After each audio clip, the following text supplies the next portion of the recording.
परिचय हम लोग पुनरावृत्ति करेंगे। अब इसमें संज्ञा हम पढ़ा दिए थे।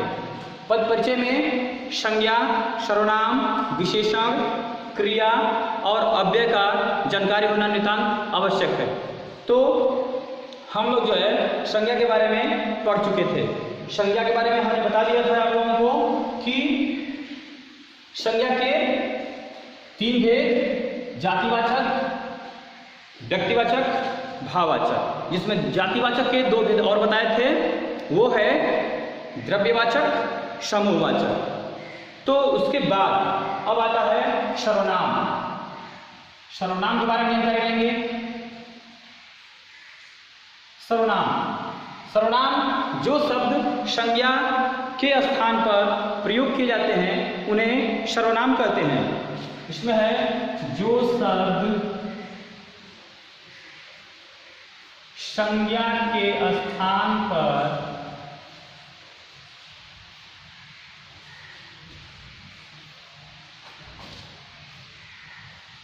प्रयोग किए जाते हैं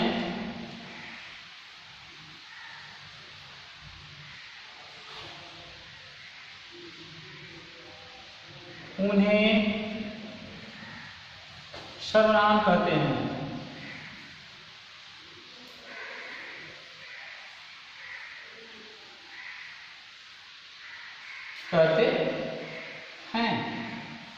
जैसे मैं, तुम, हम इत्यादि।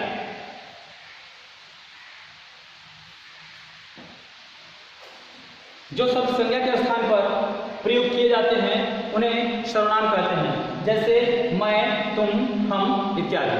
इस प्रकार सर्वनाम के भेद, सर्वनाम के 6 भेद होते हैं। आप लोगों को पता होगा सर्वनाम के कितने भेद होते हैं?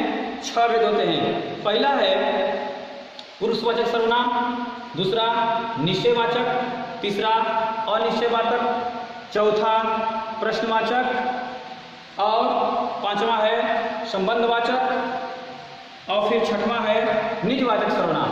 इस प्रकार सर्वनाम के 6 भेद होते हैं। अब 6 भेद के बारे में आप लोगों को पीछे पढ़ाया जा चुका है कि पुरुषवाचक क्या है। तो पुरुषवाचक के बारे में मैं थोड़ा सा बता देता हूं कि पुरुषवाचक सर्वनाम के 3 भेद होते हैं। पुरुषवाचक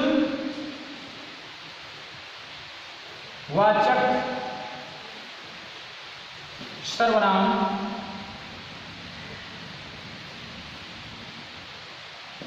के 3 भेद समझ रहे हैं हम? 3 भेद। पहला है उत्तम पुरुष,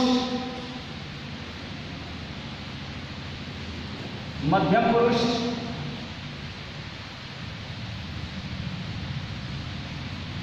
फिर अन्य पुरुष।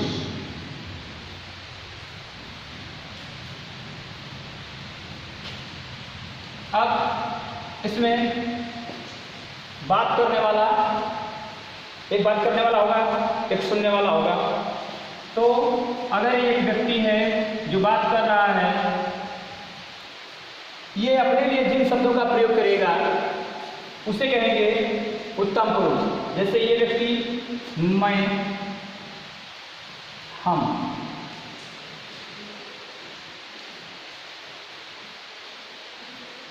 मैं और हम का अपने लिए प्रयोग कर रहा है, ये बोल रहा है, और मैं और हम का अपने जगह पर मैं और हम का प्रयोग कर रहा है, तो ये कहलाएगा उत्तम पुरुष। और जो बात सुन रहा है उसके बारे में जिन शब्दों का प्रयोग कर रहा है उनको कहेगा कि तुम ये काम करो, तुम्हारा घर कहाँ है, तुम्हारा नाम क्या है। तो अच्छा, तो उसके लिए यहाँ जो है ये होगा, ये जो है तुम, तुम्हारा पकड़ रहा है, ये तुम पकड़ रहा है, तुम्हारा, तुम्हारा नहीं तुम और तुम्हारा। तो जो सुनने वाले के लिए प्रयोग किया जाता है उसको कहते हैं मध्यम पुरुष। और किसी तीसरे के बारे में अगर बातचीत की जाती हो, तीसरे के बारे में जो कुछ प्रयोग किया जा रहा है, तीसरे के बारे में जिन शब्दों का प्रयोग होता है, जैसे वह, वे, ये हो जाएगा अन्य।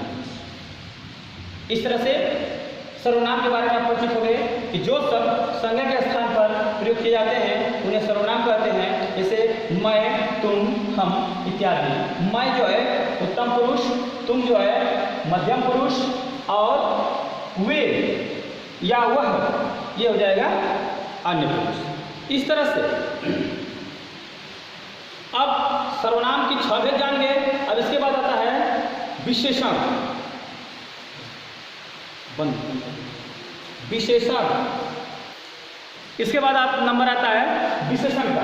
विशेषण भी तुम लोगों को पढ़ाया गया है, लेकिन इसका मैं पुनरावृत्ति कर दे रहा हूं। विशेषण कहता है कि जो शब्द संज्ञा या सर्वनाम की विशेषता बताते हैं उन्हें विशेषण कहते हैं।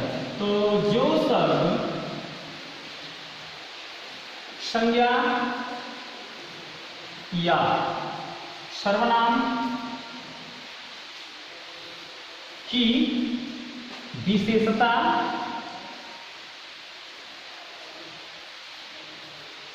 बताते हैं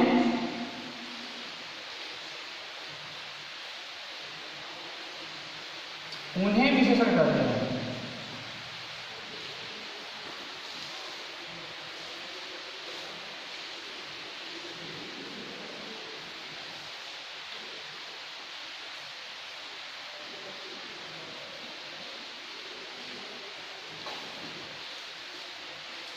उन्हें विशेषण कहते हैं। उदाहरण,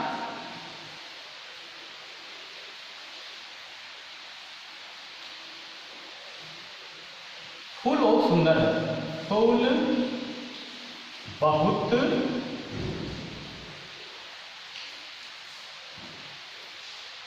सुंदर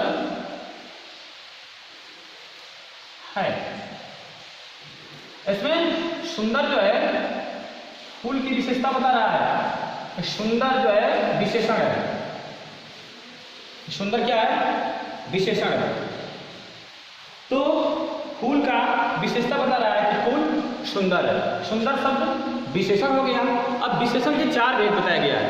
विशेषण के 4 भेद होते हैं। पहला होता है विशेषण के भेद। भेद में इसके 4 भेद।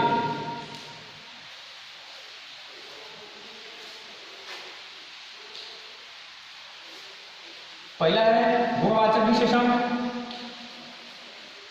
गुणवाचक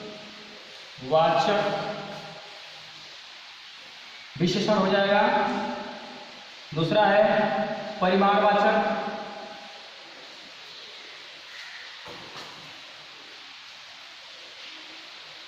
तीसरा है संख्यावाचक।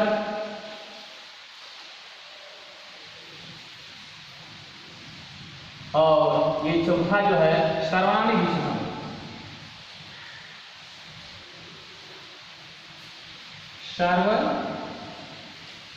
सर्वनामिक विशेषण। तो विशेषण के 4 भेद। 4 भेद: गुणवाचक, परिमाणवाचक, संख्यावाचक और सर्वनामिक विशेषण। जो शब्द गुण, दोष, आकार और स्वाद इत्यादि बताते हैं उनको कहते हैं गुणवाचक विशेषण। परिमाणवाचक में जैसे नाप तोल की जो बात आती है उसको कहते हैं परिमाणवाचक। जैसे 4 मीटर कपड़ा परिमाणवाचक विशेषण है, इसको मापना पड़ेगा। 2 लीटर दूध, इसको भी मापना पड़ेगा। 3 किलो मिठाई, उसको तोलना पड़ेगा। तो माप और तोल जिसमें आ जाता है उसको कहते हैं परिमाणवाचक विशेषण। इसके बाद है संख्यावाचक विशेषण, जिसमें संख्या का वर्णन हो, जिसमें संख्या दर्शाई गई हो। तो जो शब्द संख्या बताते हो, संख्या का बोध कराते हैं, उनको कहते हैं संख्यावाचक विशेषण। जैसे 10 लड़के। अब इसके बाद है सर्वनामिक विशेषण। सर्वनामिक विशेषण में जो सर्वनाम संज्ञा से पहले आते हैं, जो सर्वनाम संज्ञा से पहले आते हैं तो वो सर्वनामिक विशेषण कहलाते हैं। इसके लिए ये समझना बहुत जरूरी है। ध्यान दीजिए, सर्वनामिक विशेषण,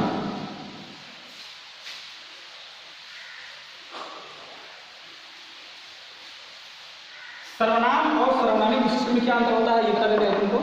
सर्वनाम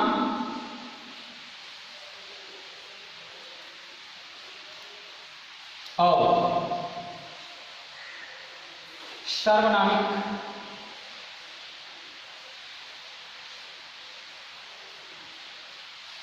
विशेषण में अंतर,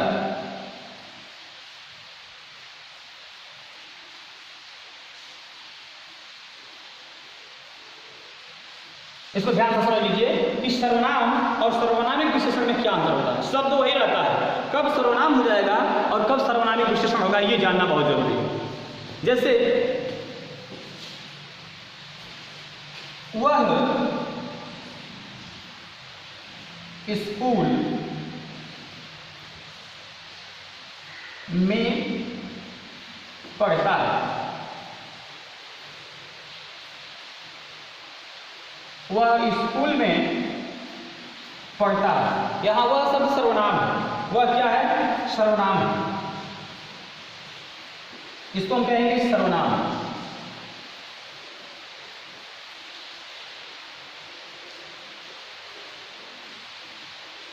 और इसके बाद एक और उदाहरण दे रहे हैं, वह लड़का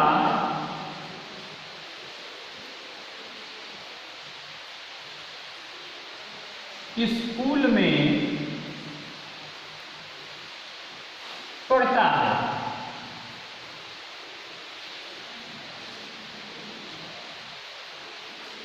ध्यान दीजिए, अब इसमें वह शब्द आया है, लेकिन वह लड़का स्कूल में पढ़ता है तो लड़का ये संज्ञा है, लड़का से पहले ये वह जो आ गया तो यहाँ ये वह कहलाएगा सर्वनामिक विशेषण।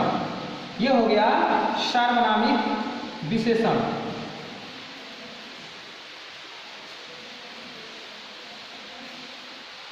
सार्वनामिक विशेषण। अब सर्वनाम और सर्वनामिक विशेषण में अंतर आप समझ गए होंगे। जब संज्ञा के स्थान पर किसी शब्द का प्रयोग हो जाएगा तो वो सर्वनाम होगा। जैसे वह स्कूल में पढ़ता है तो यहाँ किसी का नाम नहीं लिया गया है, किसी के नाम के जगह पर वह शब्द आ गया है, इसलिए यह सर्वनाम कहलाएगा। और इस दूसरे उदाहरण में है, वह लड़का स्कूल में पढ़ता है, तो लड़का से पहले वह शब्द आ गया। लड़का चूंकि संज्ञा है और संज्ञा से पहले जब कोई भी सर्वनाम आता है तो सर्वनामिक विशेषण कहलाता है। ठीक, तो सर्वनाम और सर्वनामिक विशेषण में आप अंतर समझ गए। तो संज्ञा हो गया, सर्वनाम हो गया, विशेषण आप समझ गए। अब विशेषण के बाद क्रिया है। क्रिया क्या करता है इसके बारे में बता रहा हूं। क्रिया जो है इसकी परिभाषा होती है कि जो शब्द किसी काम के होने या करने का बोध कराते हैं उन्हें क्रिया कहते हैं। जिस शब्द से किसी काम के होने या करने का बोध होता है उन्हें क्रिया कहते हैं। क्रिया के भेद आप लोगों को बताया गया होगा, आप लोग पढ़े होंगे कि क्रिया के दो भेद होते हैं, अकर्मक क्रिया, सकर्मक क्रिया। वाक्य में जिसमें कर्म नहीं है वो अकर्मक क्रिया और जिसमें कर्म है वो होता है सकर्मक क्रिया। इस तरह से क्रिया के दो भेद, अकर्मक क्रिया, सकर्मक क्रिया। तो क्रिया हो गया। अब क्रिया के बाद आता है अव्यय। अव्यय को अविकारी शब्द भी कहते हैं। अव्यय को क्या कहते हैं, अविकारी शब्द। तो अब मैं तुम लोगों को अव्यय के बारे में बता दे रहा हूं। यह है अव्यय। अव्यय मतलब अविकारी शब्द। अव्यय मतलब अविकारी शब्द। अविकारी शब्द किसे कहते हैं या अव्यय किसे कहते हैं, जो शब्द लिंग, वचन, कारक, काल आदि के कारण परिवर्तित नहीं होते, अर्थात उनमें बदलाव नहीं होता, उन्हें अव्यय कहते हैं। जिन शब्दों में लिंग, वचन, काल, कारक आदि के कारण कोई परिवर्तन नहीं होता उन्हें अव्यय कहते हैं या अविकारी शब्द कहते हैं। ये होते हैं 5।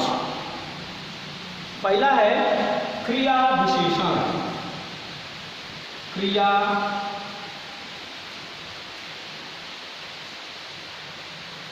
विशेषण। दूसरा है संबंध बोधक,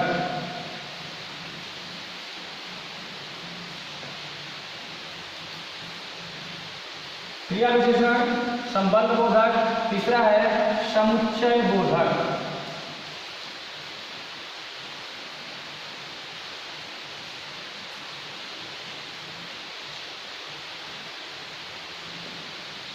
और चौथा है विस्मयादि बोधक।